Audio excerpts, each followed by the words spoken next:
जय हिंद साथियों, कैसे हैं आप सभी लोग। आप सभी लोग अच्छे हैं, बहुत ज़्यादा स्वस्थ भी होंगे और आपकी जो तैयारी है बहुत अच्छे तरीक़ा से चल रही है। तो आज आपके लिए जो प्रैक्टिस सेट लिए हैं वह बिहार माध्यमिक जो टीचर है, जो बिहार माध्यमिक जो टीचर एग्ज़ाम है उसके लिए आज की क्लास में हम प्रैक्टिस सेट लेकर हाजिर हुए हैं। आप लोग देखेंगे इस प्रैक्टिस सेट को बहुत अच्छे तरीक़ा से पूरा देखिएगा और बहुत कुछ आप लोगों को सीखने के लिए आज मिलेगा। ठीक है, तो आइए हम लोग स्टार्ट करते हैं फर्स्ट नंबर प्रश्न पे। यहाँ पे जो देखिएगा फर्स्ट प्रश्न है कि नाभिकीय रिएक्टरों में D2O का उपयोग होता है। D2O का उपयोग होता है तो समझेंगे पहले कि D2O होता क्या है। तो D2O जो है इसका रासायनिक नाम ड्यूटेरियम ऑक्साइड होता है। इसका जो उपयोग होता है मंदक के रूप में होता है, कहीं कहीं आप लोगों को शीतलक भी दिया रहेगा शीतलक के रूप में, तो वहीं मंदक और शीतलक होता है। तो याद रखिएगा नाभिकीय रिएक्टरों में D2O का उपयोग जो होता है वह मंदक के रूप में होता है। क्लियर, समझ में आ गया। यहाँ पे कुछ आप लोग को बता दिया है। जो भारी जल होता है जिसे ड्यूटेरियम ऑक्साइड, जिसको D2O को किस नाम से जानते हैं, ड्यूटेरियम ऑक्साइड, मतलब भारी जल को भी ड्यूटेरियम ऑक्साइड कहा जाता है। यह समझ में आ गया। इसका जो देख सकते हैं परमाणु अनुप्रयोगों में दोहरे उद्देश्यों को पूरा करता है। कौन सा?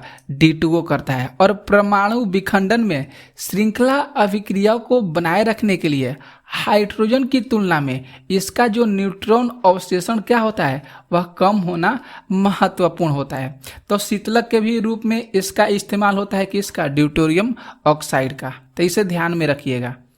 अगला देखेंगे प्रश्न जो 2 नंबर है कि लैक्टियल निम्नलिखित में से किससे संबंधित है। बहुत सुंदर सा यह प्रश्न है। तो यहाँ पे देखेंगे वासा का जो अवशोषण होता है ये लैक्टियल से रिलेटेड देख सकते हैं। यहाँ पे आप लोग अगर पढ़िएगा तो लैक्टियल पढ़ना पड़ेगा। ठीक है, तो वासा का अवशोषण से लैक्टियल संबंधित है। ओके, समझ में आ गया। तो यहाँ पे आप देख सकते हैं लैक्टियल जो है एक विशेष संरचना होती है। किसके होती है विशेष संरचना? तो लसिका तंत्र के भीतर। याद रखना होगा, आप लोग को ध्यान देना होगा इस बात को कि लसिका तंत्र के भीतर लैक्टियल की एक विशेष संरचना होती है और छोटी आंत की परत में यह पाया जाता है। किस में पाया जाता है? लैक्टियल। तो ये छोटी आंत की परत में पाया जाता है। इसकी संरचना देखेंगे तो विशेष छोटी उंगली जैसा ये फैला हुआ आकार होता है जिन्हें अंकुर कहा जाता है, इसका प्राथमिक कार्य जो होता है वह आहार, वासा और वासा विलय विटामिन को अवशोषित करता है। लैक्टियल जो है इसका लैक्टियल का पूछ सकता है कि इसका कार्य क्या होता है, पूछ सकता है आप लोग से लिए या एग्जाम में पूछ सकता है कि लैक्टियल का क्या कार्य होता है। तो ध्यान में रखना होगा वासा विलय विटामिन को अवशोषित करना है। ठीक है, जिन्हें कोशिकाओं के माध्यम से सीधे रक्त में अवशोषित नहीं किया जा सकता है। मतलब कह रहा है कि जो लैक्टियल होता है ये विटामिन को या वासा विलय को सीधे कोशिकाओं के माध्यम से सीधे रक्त में अवशोषित नहीं कर सकता है। तो आप लोग ध्यान रखिएगा, ये छोटे छोटे पॉइंट को यहाँ से प्रश्न बन सकते हैं। तीसरा देखेंगे प्रश्न है कि वनस्पति विज्ञान की कौन सी शाखा प्रकाश संश्लेषण के अध्ययन से संबंधित है। सुंदर सा प्रश्न है। वनस्पति विज्ञान, तो जो पादप कायिकी हो जाएगा ये वनस्पति विज्ञान की शाखा से रिलेटेड है। पादप कायिकी जो है ये वनस्पति विज्ञान की शाखा से रिलेटेड है। हो गया, तो समझ में आ गया। अब आप लोग को समझना होगा कि जो पादप वर्गीकरण है ये वनस्पति विज्ञान की शाखा होती है। पादप जो कायिकी बताए हैं वहाँ पे, वही वर्गीकरण ये किसकी शाखा होती है? तो वनस्पति विज्ञान की शाखा होती है। अगर हम इसको पहचान करेंगे तो जिसमें पादपों की पहचान, नाम पत्ती और उनके अंतर्निहित अनुवांशिक, आकारिक और विकासपरक संबंधों के आधार पर इसका वर्गीकरण किया जाता है। किस तरह वर्गीकरण किया जाता है? तो आकारिक, विकासपरक, यहाँ पे आप लोग देख सकते हैं आकारिकीय विकासपरक संबंधों के आधार पर इसका वर्गीकरण किया जाता है। तो छोटा छोटा पॉइंट है, आप लोग को ध्यान में रखना होगा, प्रश्न बनेंगे। आप लोग देख सकते हैं जो पादप वर्गीकरण में पादपों की जातियां वंश, कुल, क्रम, वर्ग, संघ और पौधे के संघ के मतलब होता है पौधे के भाग, जगत जैसी ये सब श्रेणियां पादप वर्गीकरण में शामिल है। समझ में आ गया? आगे बढ़ेंगे प्रश्न 4 पे। यहाँ पे देखिए 4 प्रश्न है कि एक पीढ़ी से दूसरी पीढ़ी तक वंशा अनुक्रम के अध्ययन को क्या कहा जाता है। तो जब एक पीढ़ी से दूसरी पीढ़ी तक हम जाते हैं तो उसको किस नाम से जाना जाता है? तो उसको आनुवांशिकी के नाम से जाना जाता है। मेंडल के नाम आप लोग जानते होंगे, जिन्होंने सबसे पहले मटर के पौधे पर परीक्षण किया था और मटर के पौधे पर परीक्षण करने के बाद उन्होंने उनको ये चीज़ की पता चला था कि एक पीढ़ी से दूसरी पीढ़ी में कैसे जाता है, अनुवांशिक गुणों की संरचना बनाए थे, पता चला था। ठीक है, तो अनुवांशिकी जो है जीव विज्ञान की एक शाखा होती है। यह समझने से संबंधित है जनक से संतानों में विशेषताएं कैसे प्रसारित होती है, इनके अंतर्गत जो जीवित जीव हैं उनमें जाति, आनुवांशिकता, आनुवांशिक भिन्नता का अध्ययन करना इसके अंतर्गत संबंधित है। किसके अंतर्गत? तो जो जीव विज्ञान की शाखा है अनुवांशिकी, उसके अंतर्गत संबंधित है। समझ गए? सूक्ष्म जीव विज्ञान जो जीवाणु है, जिसको बैक्टीरिया, विषाणु, वायरस, कवक, प्रोटोजोआ सहित सूक्ष्म जीवों का अध्ययन होता है। यह कई क्षेत्रों में उप विषयों को भी सम्मिलित करता है, तो इसे ध्यान में रखिएगा। देख सकते हैं ये बहुत ज़्यादा इम्पोर्टेंट है, एग्जाम के पॉइंट ऑफ व्यू से बहुत ज़्यादा इम्पोर्टेंट है। जीवाणु विज्ञान और जीवाणुओं का अध्ययन, जो विषाणु विज्ञान है इसे विषाणुओं का अध्ययन कहा जाता है। कवक विज्ञान, कवक का अध्ययन। परजीवी विज्ञान, परजीवों का अध्ययन। और जो प्रतिरक्षा विज्ञान है वह प्रतिरक्षा तंत्र का अध्ययन कहलाता है। ओके, समझ में आ गया? तो इसे ध्यान में रखिएगा। कुछ कुछ ऐसे कोटेशन है जिसे ध्यान में रखना होगा।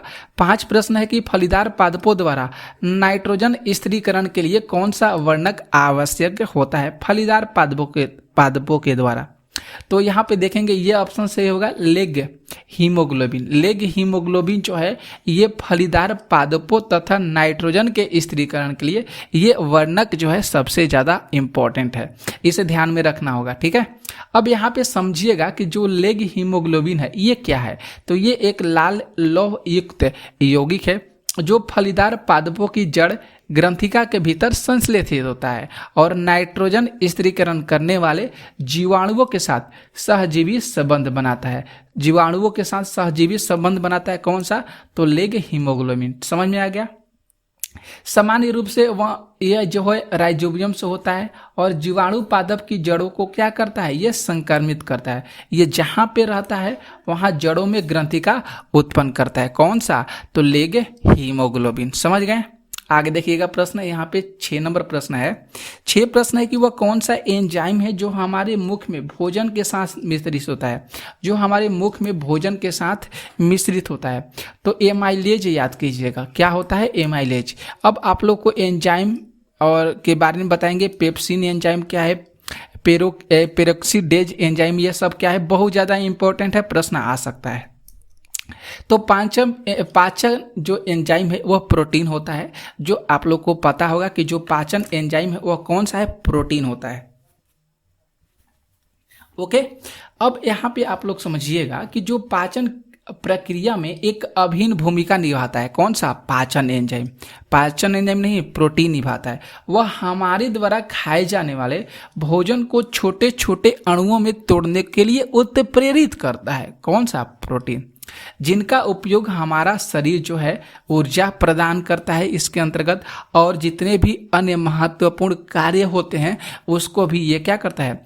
करने में मदद करता है, प्रोटीन। ओके, ये एंजाइम जो है मुख्य, आमाशय, अग्नाशय, छोटी आंत सहित पाचन तंत्र के विभिन्न भागों में स्रावित होते हैं और कुछ इस प्रकार इनके भी कार्य होते हैं। देख सकते हैं यहाँ पे इनका कार्य देख लीजिए, बहुत ज़्यादा इंपॉर्टेंट है, यहाँ से प्रश्न आएगा तो आएगा।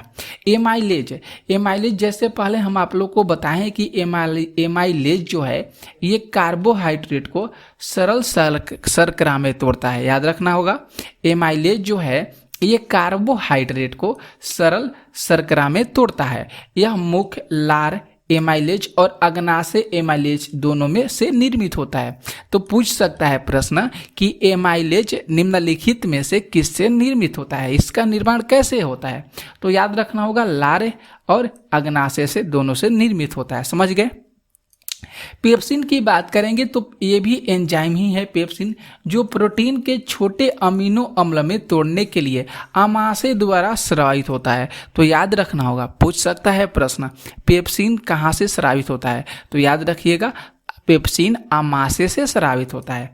यह एक प्रकार का प्रोटीज एंजाइम है जो प्रोटीन के छोटे पेप्टाइड्स और अमीनो अम्ल को तोड़ देता है। कौन सा? पेप्सिन। लाइपेज जो है ये भी एंजाइम है जो वासा को ग्लिसरॉल और वासा अम्ल में तोड़ देता है। वासा को ग्लिसरॉल और वासा अम्ल में तोड़ देता है और ये मुख्य रूप से अग्नाशय में होता है। समझ गए। लाइपेज कहाँ होता है? अग्नाशय में। राइबोन्यूक्लिज की यहाँ पे बात करें, यहाँ पे न्यूक्लिज हो जाएगा राइबोन्यूक्लिज। न्यूक्लियोटाइड है, माफ कीजिएगा, न्यूक्लियोटाइड है। ये जो राइबोन्यूक्लिज है डीऑक्सी राइबोन्यूक्लिज सहित ये एंजाइम जो है अग्नाशय द्वारा उत्पादित होती है। और ये न्यूक्लिक अम्ल में कौन कौन से होते हैं? डीएनए, डाइऑक्सी न्यूक्लिक एसिड और राइबोन्यूक्लिक एसिड। याद रखिएगा, जिसको न्यूक्लियोटाइड में तोड़ देता है। पेरिडॉक्सी जोड़ के याद कीजिएगा, ये भी एंजाइम का समूह होता है। ये विभिन्न प्रकार की जैविक प्रक्रियाओं में भूमिका निभाता है। ठीक है, ये अलग अलग कई प्रकार के जीवों में पाया जाता है पेरिडॉक्सीज। ठीक है, तो याद रखिएगा ये सारे महत्वपूर्ण थे। 7 प्रश्न है कि वे जीव जो मुख्यतः मांस खाते हैं उन्हें क्या कहते हैं? तो मांसाहारी कहते हैं। यह पता है आप लोग को, वे जीव जो मांस खाते हैं मांसाहारी कहते हैं। सर्वाहारी की बात करेंगे तो ऐसे जीव जो विविध आहार खाते हैं जिसमें पेड़ पौधे जीव दोनों सम्मिलित होते हैं। ध्यान रखिएगा, सर्वाहारी में पेड़ पौधे और जीव दोनों सम्मिलित होते हैं। सर्वाहारी जो है विभिन्न प्रकार के खाद्य पदार्थ के पाचन और अवशोषण के लिए अनुकूलित होते हैं सर्वाहारी। ठीक है, इसके उदाहरण की बात करेंगे तो मनुष्य हो जाएगा, भालू, सुअर, पंछियों और मछलियों की कई प्रजातियां इसमें शामिल हो सकती है सर्वाहारी में। शाकाहारी की बात करेंगे तो ऐसे जीव जो पेड़ पौधे की सामग्रियों का उपभोग करते हैं। ये शाकाहारी जीव पौधे की सामग्रियों को संसाधित करके अपनी सहायता करने के अनुकूल रहते हैं और जिन्हें पाचना कठिन हो सकता है। ठीक है, शाकाहारी के लिए तो हम लोग देख सकते हैं, हम लोग शाकाहारी तो नहीं है, हम लोग दोनों चीज़ खाते हैं। कोई बहुत सारे ऐसे व्यक्ति हैं जो शाकाहारी हैं, केवल वह शाकाहारी वाला भोजन करते हैं। समझ में आ गया? तो इसे ध्यान में रखिएगा। शाकाहारी जीव में हाथी, गाय, खरगोश, कीड़े, कई प्रकार की प्रजातियां इसके अंदर सम्मिलित है। अगला प्रश्न करंट अफेयर से है कि 1 दिसंबर 2022 को किस हवाई अड्डे पर डीजी यात्रा शुरू नहीं हुई थी? सुंदर सा प्रश्न है। तो बी ऑप्शन याद कीजिएगा, रायपुर में नहीं शुरू हुई थी डीजी यात्रा। डीजी यात्रा का जो शुभ आरंभ है नागरिक उड्डयन और इस्पात जो मंत्री है श्री ज्योतिरादित्य सिंधिया, इनके द्वारा 1 दिसंबर 2022 को 3 हवाई अड्डे नई दिल्ली, वाराणसी और बेंगलुरु में किया गया था। तो इसे ध्यान में रखिएगा। ये आ गया है प्रश्न। 9 प्रश्न है कि गणतंत्र दिवस 26 जनवरी 2023 को मुख्य अतिथि कौन थे? तो याद रखना होगा अब्देल फतेह अल सीसी। कौन थे? अब्देल फतेह अल सीसी 26 जनवरी 2023 के मुख्य अतिथि थे, गणतंत्र दिवस पाए थे। ये 2014 में मिस्र के 6ठे राष्ट्रपति के रूप में कार्यरत हैं और भारत मिस्र दोनों जो इस वर्ष राजनीतिक संबंधों की स्थापना 25वीं वर्षगांठ के रूप में मना रहा था, तो उसी समय G20 की अध्यक्षता के दौरान मिस्र के अतिथि जो है देश के रूप में आमंत्रित किए थे। तो G20 की अध्यक्षता की बैठक 2022 से 23 में हुआ था। प्रधानमंत्री नरेंद्र मोदी के निमंत्रण पर ये राष्ट्रपति जो है अब्देल फतेह अल सीसी 24 से 26 जनवरी 2023 तक भारत की राजकीय यात्रा पर थे। समझ में आ गया? 10 प्रश्न है कि 5वां यूरोपीय संघ भारत प्रतियोगिता सप्ताह 2022 कहां आयोजित होगा? तो ये नई दिल्ली में होगा। कहां पे? नई दिल्ली में होगा। 11 प्रश्न देखिए कि सूर्य का अध्ययन करने के लिए 2 दिसंबर 2023 को लॉन्च किया गया इसरो के आदित्य L1 मिशन के परियोजना के निर्देशक उस समय निर्देशक कौन थे? तो निर्देशक जो थे निगार साजी थे। कौन थे? निगार साजी। याद रखिएगा, बहुत इंपॉर्टेंट है। 12 प्रश्न देखिए, कह रहा है कि अमेरिका द्वारा लीजन ऑफ मेरिट सम्मान किसे दिया गया है। तो ये किसे दिया गया है, तो जनरल दलबीर सिंह सुहागा को दिया गया है। माफ कीजिएगा, दलबीर सिंह सुहाग को दिया गया है। आगे देखिए प्रश्न 13 प्रश्न है कि इंडिया प्राइड प्रोजेक्ट का उद्देश्य क्या है। तो इंडिया प्राइड प्रोजेक्ट का उद्देश्य भारतीय विरासतों को वापस भारत लाना, भारतीय विरासतों को वापस भारत लाना। 14 प्रश्न है कि निम्नलिखित में से कौन सा जुआ बलित पर्वत नहीं है। सुंदर सा प्रश्न है, तो डी ऑप्शन याद करिएगा। उपरोक्त में से एक से अधिक हो जाएगा, अरावली भी होगा, एंडीज भी होगा, अप्लेशियन भी हो जाएगा। आगे देखिए प्रश्न 15 है कि निम्नलिखित क्षेत्रों में से किसकी निम्न हिमरेखा है। तो निम्न हिमरेखा जो है अल्प क्षेत्र का है। ठीक है, अब देखिए हिमरेखा क्या होता है। तो किसी पर्वत पर हिमरेखा वह सीमा होती है जिस पार अस्थाई बर्फ होती है। याद रखना होगा, किसी पर्वत पर हिमरेखा वह सीमा होती है जिस पर अस्थाई होता है। यह समुद्र तल से लगभग 3500 मीटर ऊपर होता है। यह समुद्र तल से कितना मीटर ऊपर होता है, 3500 मीटर होता है। हिमरेखा का स्थान, ऊंचाई, अक्षांश, समुद्र से निकटता, जलवायु, हवा की दिशा, जोखिम, ढलान की स्थिरता जैसी स्थितियों पर निर्भर करता है। और यह भारत में समुद्र तल से ये 4250 मीटर ऊपर है, जबकि यूरोप में ये 3500 मीटर से ऊपर से शुरू होता है। तो भारत वाला याद कीजिएगा 4250 मीटर ऊपर है, और समुद्र तल से इसकी ऊंचाई जो है 3500 मीटर है हिमरेखा का। और 16 प्रश्न है कि कर्क रेखा सर्वाधिक क्षेत्र आच्छादित करती है। तो कर्क रेखा जो है ये सर्वाधिक मालवा का पठार को आच्छादित करती है। तो देख सकते हैं मालवा का पठार ये क्या है। तो मालवा का पठार अरावली और विंध्य हिमाचल पर्वतमाला के बीच स्थित है। याद रखना होगा, अरावली और विंध्य पर्वतमाला के बीच स्थित है। ये पठार विंध्य पर्वतमाला के ज्वालामुखी उत्तरी क्षेत्र को आच्छादित करता है। और मालवा का जो पठार है ये पश्चिमी मध्य प्रदेश के जिले और दक्षिण पूर्वी राजस्थान के कुछ हिस्से में शामिल है मालवा का पठार। याद रखना होगा। ये ऊंचाई की बात करेंगे तो 1650 से 2000 फीट तक है। और मालवा का जो पठार है उत्तर से बुंदेलखंड उच्च भूमि, पूर्व और दक्षिण से विंध्य पर्वतमाला, पश्चिम से गुजरात के मैदान से घिरा हुआ है मालवा का पठार। कर्क रेखा की बात करेंगे तो भारत के 8 राज्यों से होकर गुजरती है, गुजरात, राजस्थान, मध्य प्रदेश, छत्तीसगढ़, झारखंड, पश्चिम बंगाल, त्रिपुरा और मिजोरम। और कर्क रेखा की सर्वाधिक लंबाई मध्य प्रदेश में, ये भी याद रखिएगा, पूछा जाता है। कर्क रेखा की सर्वाधिक लंबाई मध्य प्रदेश में है। तो साथियों आज हम 16 प्रश्न लिए थे। जो कैसा लगा आप लोग का, ये क्लास बिहार माध्यमिक टीचर के लिए था। तो आप लोग जरूर कमेंट करके बताइएगा। मिलेंगे हम लोग अगला वीडियो में, जो उच्चतर माध्यमिक टीचर की तैयारी करें उनके लिए मिलेंगे। तो अगला वीडियो बहुत ज़्यादा इंपॉर्टेंट होगा। आप लोग इस वीडियो को शेयर भी जरूर कर